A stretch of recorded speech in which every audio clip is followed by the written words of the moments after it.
How to fix ThinkPhone 25 apps not working. So let's start the video. First of all, update your apps. For updating your apps, open Play Store and search here app you want to update.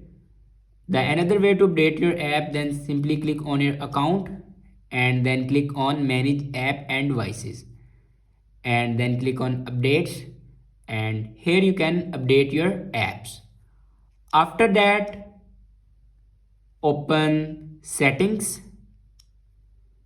and scroll down in last and then click on system updates, and here you can check your system updates. If it doesn't update to latest version, then update it to latest version. After that, go back and click on system and click on reset options. In last, you can see the option erase all data, factory reset. Now click on it and then click on erase all data.